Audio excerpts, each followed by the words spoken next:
Halo, assalamualaikum semua, selamat pagi batik lover. Pada video kali ini kita akan coba membahas tentang perbedaan batik tulis, batik cap, dan batik printing. Nanti akan kita bahas satu persatu bagaimana cara membedakannya dari ketiga varian batik yang banyak beredar di masyarakat.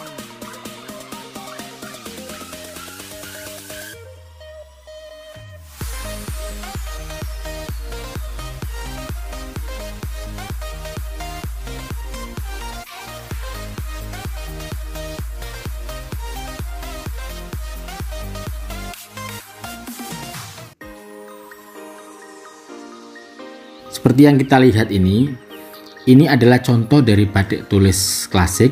Setelah kemudian ini ada batik cap kesek atau cap kombinasi tulis. Kemudian di sampingnya ini sebelah kanannya printing atau sablon.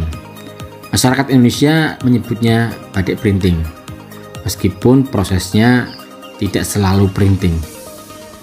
Nah, yang pertama adalah batik tulis. Sengaja kami mengambil 3 sampel dengan warna yang hampir sama, yaitu sama-sama coklat. Ini disebut dengan batik tulis sogan karena sogan adalah pengganti istilah warna coklat. Jadi batik-batik Jawa itu cenderung berwarna coklat atau sogan. Cuman bedanya yang tulis ini warna alam, sementara yang tengah ini yang cap tulis itu warna sintetis, dan yang paling kanan ini adalah printing atau sablon. Lantas bagaimana cara membedakan antara batik printing dengan batik cap atau dengan batik tulis? Yang pertama kita coba lihat dari sisi warna.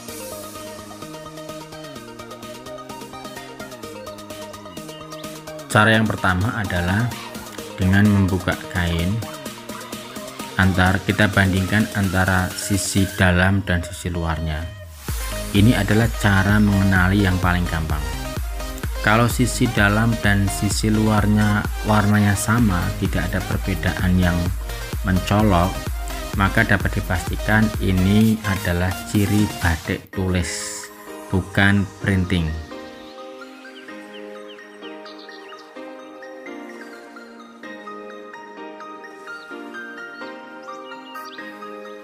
Sekarang kita bandingkan yang printing atau sablon. Ketika kita buka kainnya atau kita melihat sisi sebelah dalam, maka akan nampak sekali perbedaan warna yang mencolok antara sisi yang dalam dengan sisi yang luar. Terlihat sekali perbedaan warnanya yang sangat signifikan.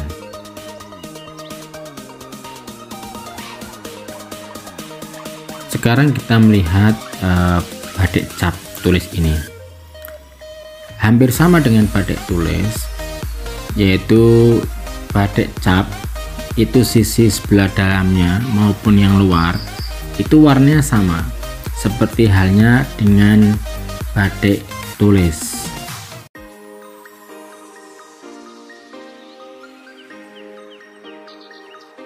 Lalu perbedaan yang kedua adalah pada sisi motif. Pada batik tulis, motifnya tidak konsisten seperti ini. Ukel, sama-sama ukel, itu akan berbeda bentuknya karena ini dikerjakan oleh tangan manusia sehingga kurang konsisten bentuknya. Tidak demikian dengan batik cap. Batik cap karena menggunakan stempel, maka motifnya cenderung lebih konsisten seperti bunga ini dibandingkan dengan atas hampir sama persis. Tetapi sama saja dengan batik tulis, banyak malam yang meler atau melebar sehingga kurang rapi. Berbeda dengan printing atau sablon ini, motifnya sangat presisi dan terlihat lebih detail.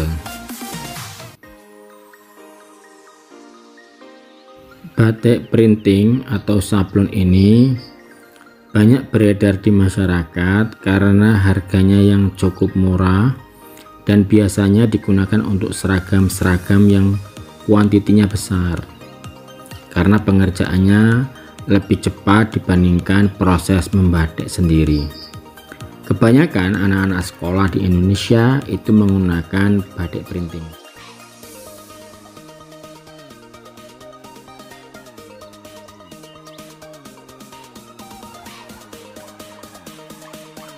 Itu sedikit kita mengenal 3 jenis batik yang beredar di Indonesia.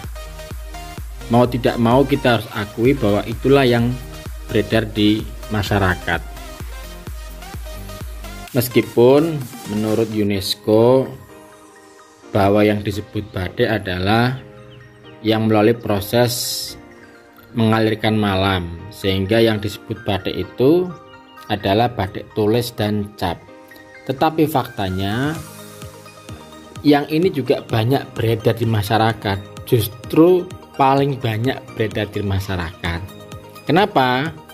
Yang pertama, karena harganya relatif cenderung lebih murah. Sebagai pembanding saja, nih, kalau batik printing atau sablon atau tekstil bermotif batik itu memang motifnya bisa presisi, bisa rapi sekali. Tapi bagi orang-orang yang sudah paham, maka cara membedakannya sangat mudah sekali.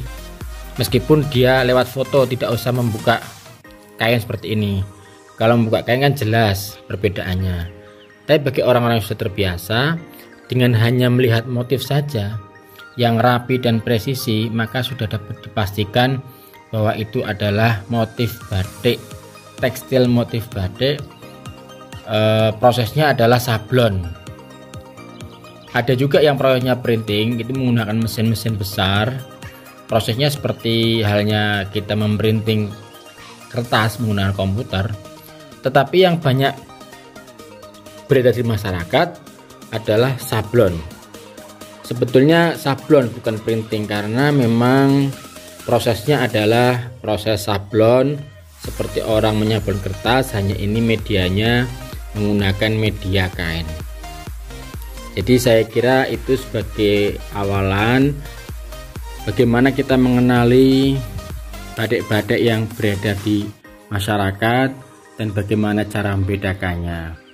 Untuk selanjutnya kita akan coba bahas kenapa sih ada batik yang harganya mahal, ada batik yang harganya sedang, ada batik yang murah. Sebagai awalan saja, sebagai bocoran, kenapa printing atau sablon ini murah? Karena membuatnya sangat cepat. Dia tidak menggunakan proses batik sehingga pengerjaannya lebih cepat. Secara hitung-hitungan cost, maka bisa memangkas biaya tenaga kerja. Kemudian yang kedua, biasanya kalau printing atau sablon ini dikerjakan dalam jumlah yang banyak. Kalau dikerjakan dalam jumlah yang sedikit, maka akan rugi, tidak ekonomis, karena ongkos produksinya akan tetap sama dengan jumlah yang banyak. Pada akhir video ini akan kita tampilkan bagaimana proses sablon pada kain yang menghasilkan batik sablon atau batik printing ini. Demikian sekilas tentang perbedaan 3 batik yang beredar di masyarakat. Semoga video ini bermanfaat. Jangan lupa like and subscribe. Sampai jumpa lagi.